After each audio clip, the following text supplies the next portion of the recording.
Record. There it Okay, is. here we go. Yep. NBA pod number 5, Mike. After a long hiatus. I'm here with Mikey, the skateboarder himself today. I see you. I see you. I'm sorry. Yeah, we just got out of well, at least I just got out of a 20-day quarantine. So that was ridiculous. Surprised didn't make a podcast, but we're out. And Mike, what we're talking about real quick. So we're gonna talk about the deadline trades and all the signings, and just been a big conversation in the NBA about these superstars joining these stacked teams. But first of all, Superstars. What are you talking about? or ex superstars or pretty good players, stars joining stacked teams. Some But washed old heads chasing some rings. That's what you're talking about. Andre Drummond, old heads. Yeah, dude, We'll he's get almost there. He's almost washed. we'll get into that, but to start it off, Crazy. He'll get 20 rebounds and still be washed. That's tough to do, man. I don't know. There's different opinions, but let's talk about college first. How about this year's upsets, man?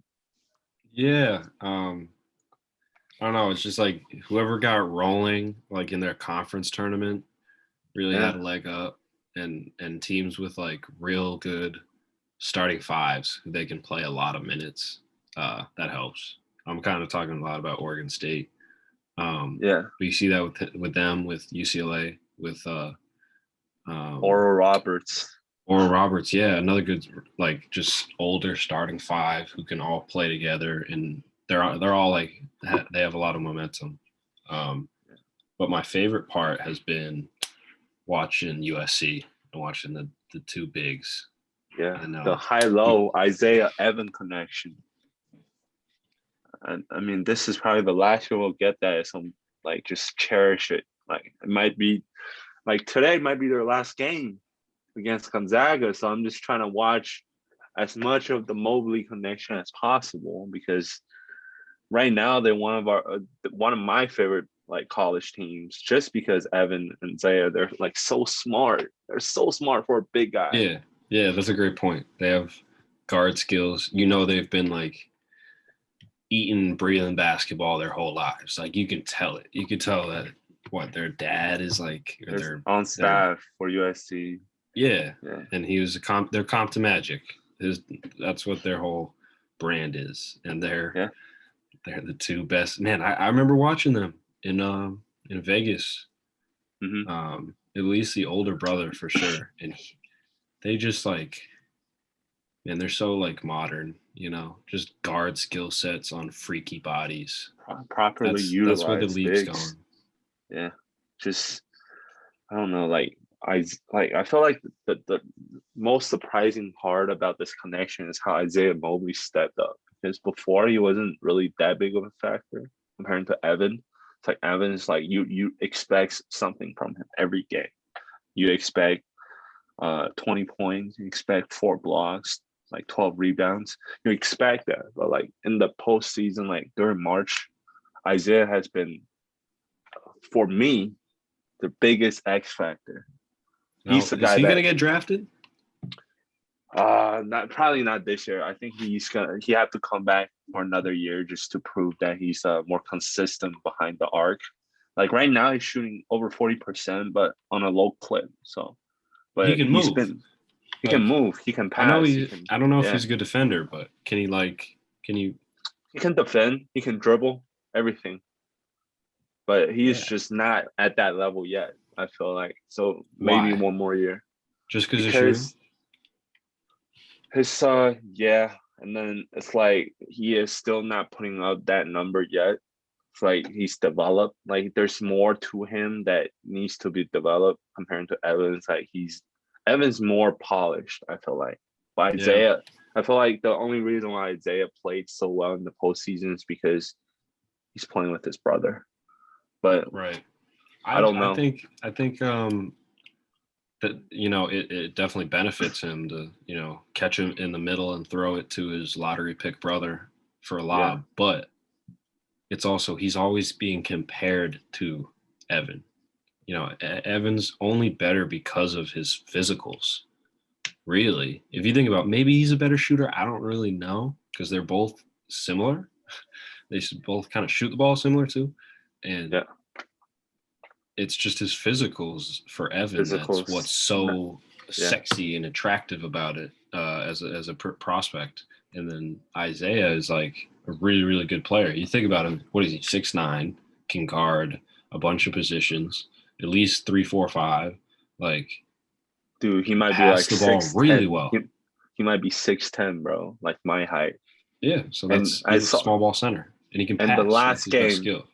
Dude, he can dribble. Like, he can be a guard. Like, last game I saw Oregon pressing USC, and Isaiah, they just passed the ball to Isaiah back court. He dribbled full court, coast to coast and one. And I was like, dude, like, this guy is balling. Like, you're right. You don't, yeah. Like, I don't know. Like, I really love his game, but I don't know if he should go this year because he's not on any like mock draft yet. He's projected to go undrafted, but I feel like he's a really good piece for any NBA team to have.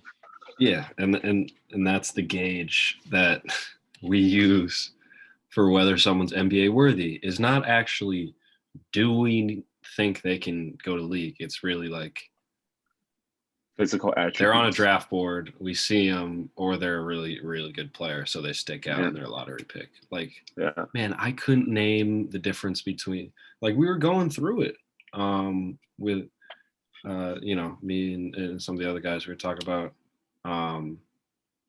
Jelly JQ, and like, is he an NBA player? Like, he's really good, but he's kind of this generic 6'3", wingspan, defender, shooter, can dribble, can like do a lot of things, playmaker. But it's like, I look in the second round, these mocks, and I don't know if he's better than like half these guards. So, long story short, man, we got a lot of ways to go in terms of evaluating players, but the mock drafts help. And I don't know, it's tough when you can't watch the players in person. I feel like that's the biggest edge we have sometimes. Like, if we played against a dude, like, I'm sure you've seen the Mobleys in person. I have too. So you get a little bit of a taste, but yeah. So we can move it. We can move it to the main course of our pod today. What we got? So trade deadline this year has been somewhat crazy, as especially after the deadline, like the two signings, LaMarcus Aldridge and Andre Drummond, sparked so many conversations. But rich get richer. Oh yeah, like did you see Stephen A. Smith talking about it? He was pissed. I was like if you're gonna do that, like if the league keeps going like this, it's not gonna be like the washed stars anymore. It's gonna be like stars that won a championship, like Nikola Vucevic. It's like, I'll take $2 million, but I won a championship, so I'm gonna go to a stacked team. Yeah, but haven't we learned that like ring chasing tarnishes your ring? It doesn't matter who you are. You could be the best player on the planet. You could be KD. Yeah, it ruins your ring. Like, but to them it doesn't matter. It's like they want. The only thing they want is to win. KD and I don't know. You think, all right, if you're like, David West, or if you're Richard Jefferson on the 2016 Cavs, are you like, yeah, I'm a champ? I mean, I'm sure he is. Like, oh, I'm a champ, but at the same time, you didn't win in the prime. You weren't finishing the game out. So if you're watching from the bench, like, you feel a certain type of way. You know it. I don't know. Like, NBA championship is something you brag about for life. It's hard. It's still hard. Many people, so many greats, never got a championship. Robert Horry still like the leading. Like, he got 7 championships. Championships are championships. It doesn't matter how you value it, but to him, he'll value it as like his top accolades. So somebody Yeah. just value is like, oh, I'm at the end of my career. I can still play. I can give like I can still give out some like I still can give you some sparks, but I need that championship rings, and they'll do that, right? And Yeah. I don't know, like if the trend keeps on going, will the NBA do something like what they did to Chris Paul like back then? Like will they do some like, oh, like you can only have a certain number of like all-stars or some shit on a team? Like I don't know what the league is gonna do, but Nah, I I don't don't think so. It's yeah, just these just big names, man. Like yeah. it's funny. The two ones they got were, I mean, Blake Griffin was awful this year. And then LaMarcus Aldridge was someone the Spurs cut. They didn't want to play him anymore. They wanted to play Jakob Pertl and Devin Eubanks over a 5-time All-Star or whatever he is, like a multiple-time I All-Star. mean, the guy's That says 35. something, You can't, man. yeah. Like, But what like really like I hated was the Andre Drummond sign because like I'm a Clippers fan. So it's like the couple years will have chances to win, and now you're pulling this shit on me. It's like they're already dominant, like inside, and you're adding Andre Drummond. Don't you feel like that's an upgrade from Marc Gasol? That's yeah, a big upgrade from Marc Gasol, and for that team I to have just got to see Anthony the fit. Davis. I don't know, like Maybe Anthony Davis wasn't like he's trying to play more out now.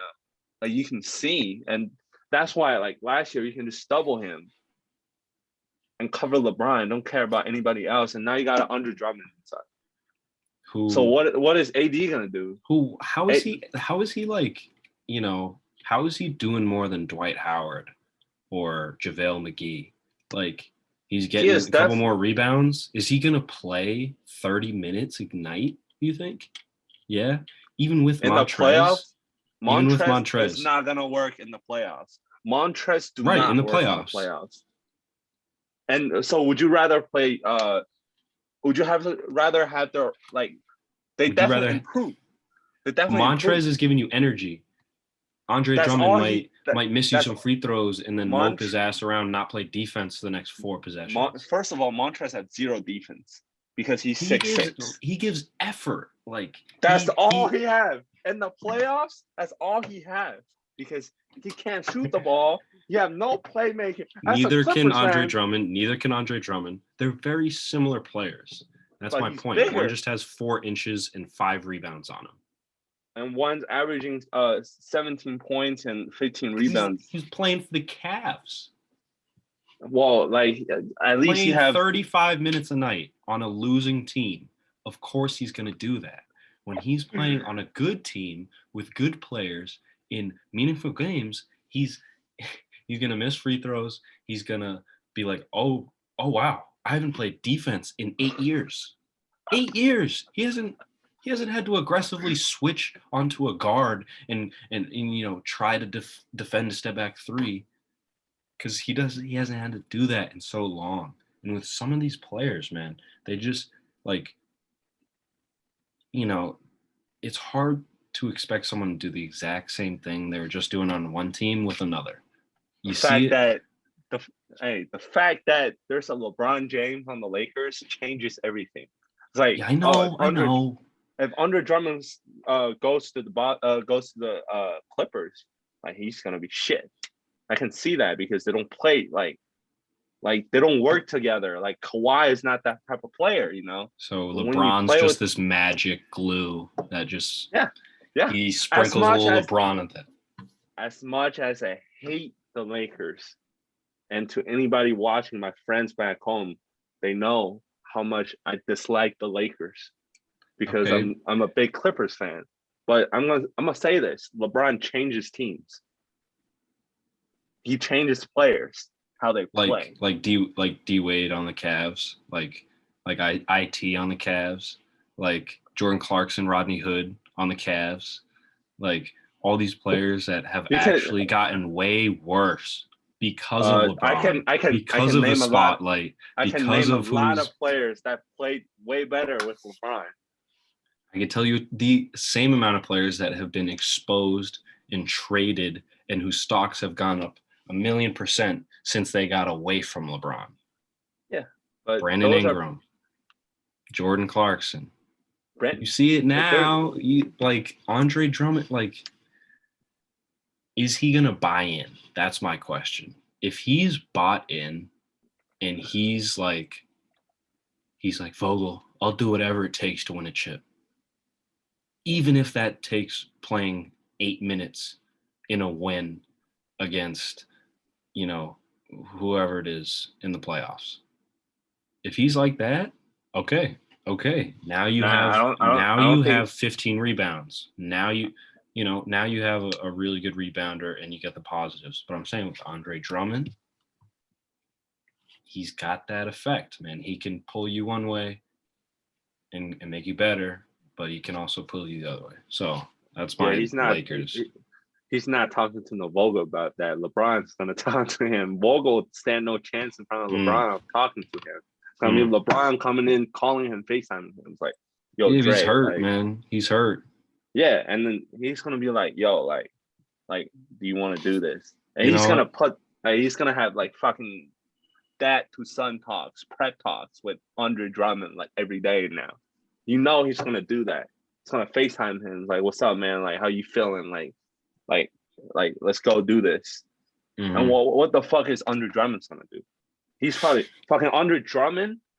Like LeBron's probably his biggest fucking role model because fucking LeBron started 2003, and fucking Andre Drummond probably watched him growing up, like AD, how AD was.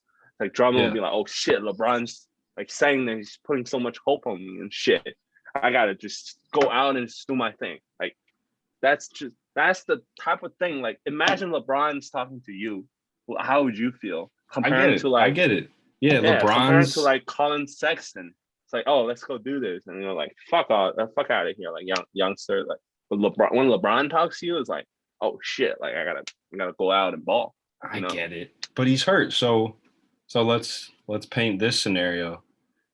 20 games, 15, 20 games goes by and Andre Drummond is averaging 23 and 16 No, no, that's not gonna because he's happen. the only Laker who can actually demand the ball against an opposing team because remember LeBron and AD are both like pretty They still have, seriously injured. Pretty they still like have, that ankle sprain was a little scary. It went the other way.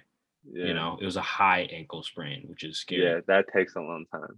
Right. And so then they try to come back to that and it's a playoff game and then the 7 seed and they're playing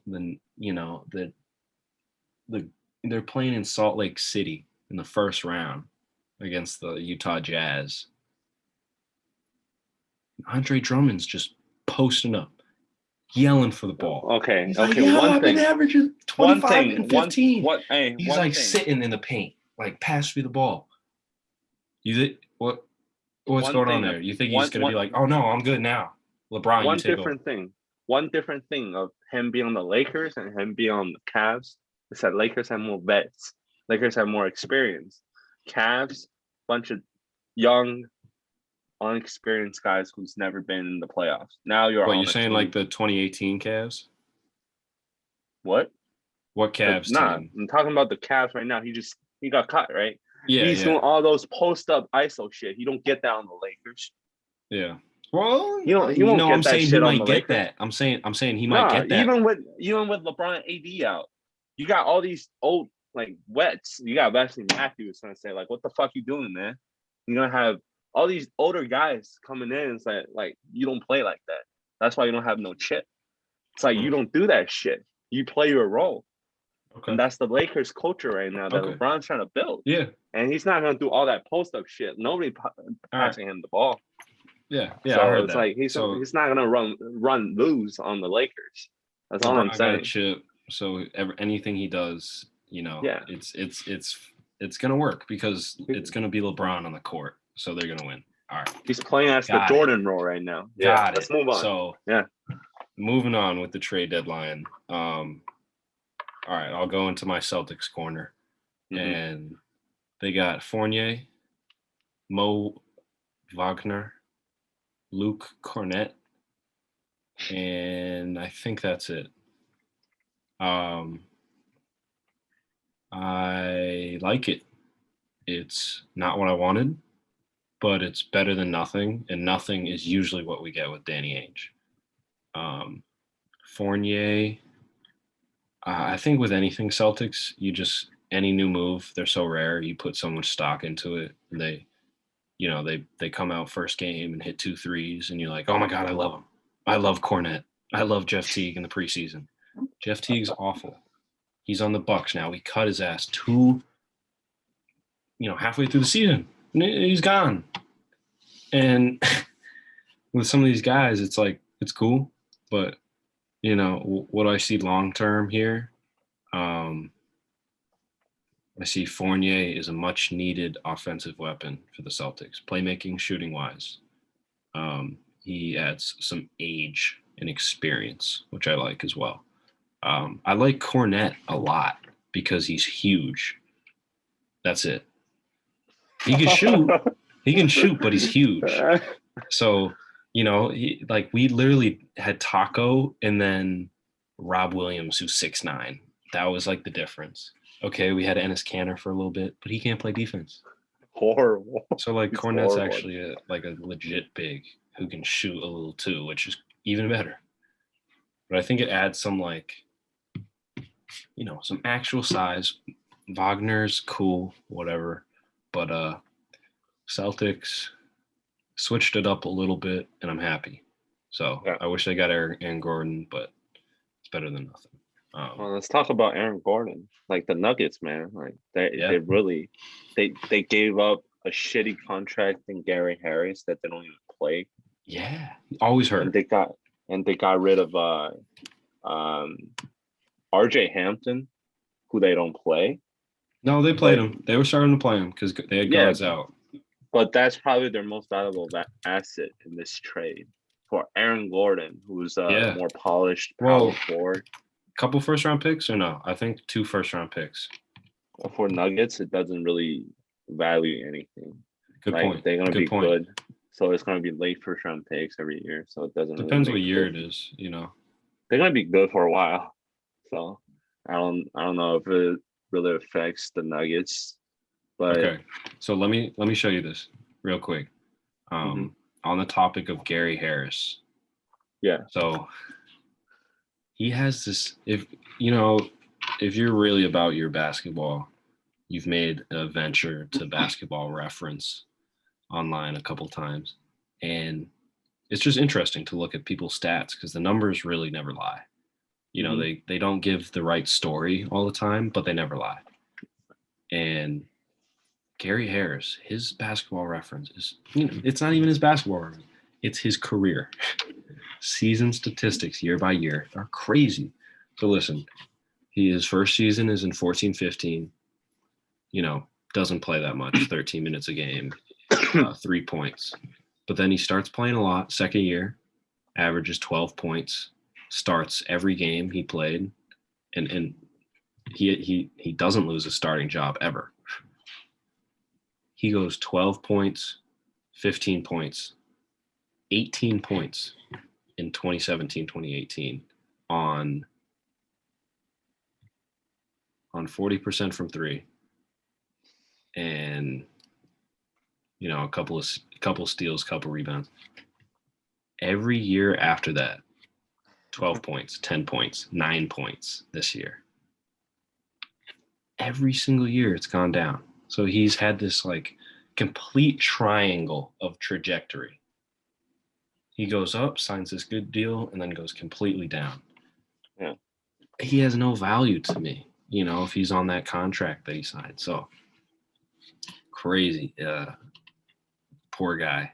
I see him working out with some mobility guys I know on Instagram. I like their exercises, and the man's always injured. I don't know if they're working. But what do you think for Denver getting Aaron Gordon? It changes a lot. There's one more weapon in the shot for Jokic, man. You got this guy that can shoot the ball, that can jump out of the gym. He can He's Can a he pretty shoot smart though? player. Yeah, he's all right. I feel like he can stretch out the floor a little bit. He's kind of like a boosted version of Jeremy Grant on the Nuggets. So It's like a better version of Jeremy Grant. I like that. I think you're 100% right with that comparison. Yeah, because he's got that, you know, that potential for this. I thought of this the other day. This is, you know, I think it's a really important kind of terminology term here. A elite role player. Yeah. And you know who's the epitome of that is Draymond Green. He's going to be a Hall of Famer off of being an elite role player. You know, so did Dennis Rodman. So did, I don't know if he's in the Hall of Fame, but you know, guys like Tony Allen or just, you know, these guys who do the little things. They're elite at gluing guys together with what they do on the court. Yeah. Marcus Smart's kind of one of those guys. When he starts shooting too much, he is not that guy. But yeah, Aaron Gordon, his ability to be an elite role player is huge for the Nuggets. Mm-hmm. And then I think also as important is it gives them a big wing who can defend. Who can defend a PG, a Kawhi, a LeBron, and even 1 through AD. 4. Yeah, 1 through 4, literally. Yeah. So that's huge next to Porter Jr. If he's shooting, and he's kind of a 6'10" 2 guard, you know, it gives them some an elite role player. Damn, I really like that roster with all the talent they have. It's out of the roof. It's like who's playing the 2? Like who are their other guards? Will Barton. He's like he's not like creating any offense. Like he's not like passing the ball. He don't need to create offense. But they have Jokic and Jamal who Murray. Else? Who's your PJ Dozier? You know, or Fernando Campazzo? That's not Monte Morris. You know, okay. Monte Morris is cool. Yeah. Is that enough to be, you know, a finals backcourt? I don't know what you like think about Monte Morris, but he killed us last year in playoffs.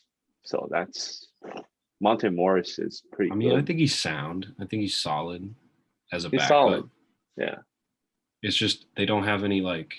Oh, I know. I guess it's going to be Will Barton. It's going to be the Will Barton show. How about Bobo? No. I think I'm out on Bobo. Yeah, I like him a lot, and I hope he succeeds. But you know, call me when he starts succeeding. I just feel like he should be on a team like the Cavs. You know, like just fucking jack shots. I know. I agree.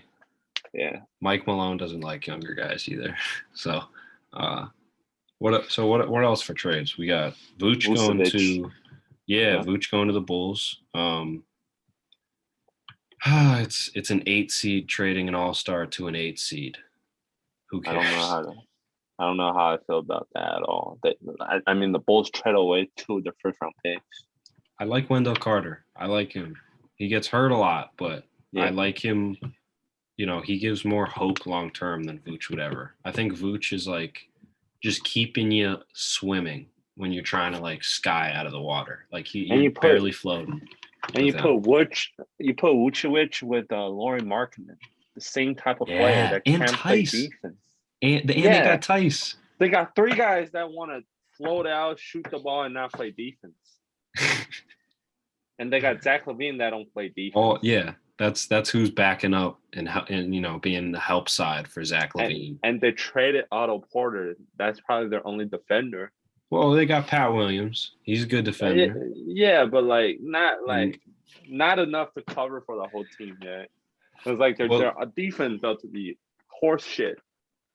So like I thought they're gonna like when they traded for Vucevic, I was like, okay, they're gonna probably trade Lauri Markkanen for like Alonzo Ball, put in some type of trade. And it's like, okay, we're not gonna trade Lauri Markkanen. And I was like, what? Like you're gonna put 2 pick and pop player on the same team that hates defense and all want to play offense, and you got a Zach LaVine that only plays offense. Mm-hmm. I was like, how is that gonna play out? I don't know. I'm nothing there. Yeah, like I don't know how that's gonna go. a whole lot of soft defense. That's Yeah. all I'm gonna say. And you got the Magic that's just in shamble right now. Nobody. Good God, some of the starting roster. Like, let me just look it up real quick. Like Okay, their last night, starting let's see their roster, starting lineup. That Dwayne Bacon balling. He's a bucket. He's a man. You can't stop him going to the rim. Like he's low key. He's low key like Zion. Field goal percentage in the paint. Just floaters off glass. Yeah. We got yeah. Let's see, because they got rid of everyone, and then like anyone they got back is either hurt or like not with the team, and then they got all the they got a lot of bust on that team too. We got Michael Carter Williams and Mo Bamba. Mo Bamba, man, poor guy. He's so much skill, just couldn't put it together. And Steve Clifford is another one of those like not gonna play you if you're not ready to play. And they draft all these young guys that they don't develop. Jonathan Isaac is hurt. He's good though. I like him. He's good. He's good, but he's hurt. ACL. He's an all defense type guy. Okay. But he hurt his ACL, so nobody knows where that's gonna go. Everyone comes back. And they got Chuma Okeke that's playing. Right. So their lineup is MCW, Dwayne Bacon, James Ennis, Okeke, and Kem Birch. Jesus Christ. Otto Porter's not starting. Hampton's not starting. Carter Jr.'s not starting. They got to start RJ Hampton, man. Because it's Clifford. Because it's Clifford. He's only going to play the guys he knows. Oh, my God.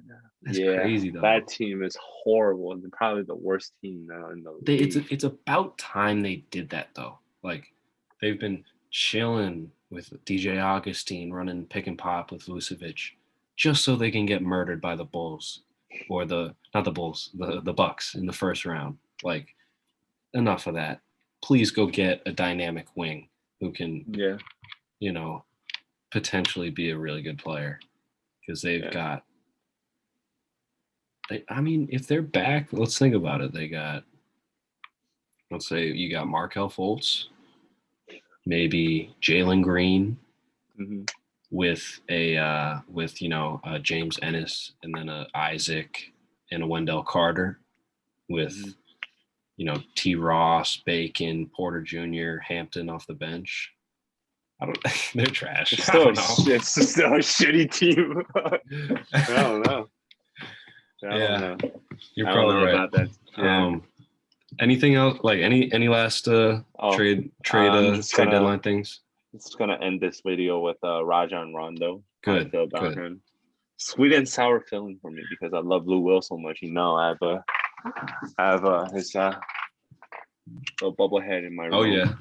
Oh yeah. It's been my favorite Clipper for a long time now. I really do like him before all the lemon pepper shit and how he just fucked up last playoffs, but I always liked him.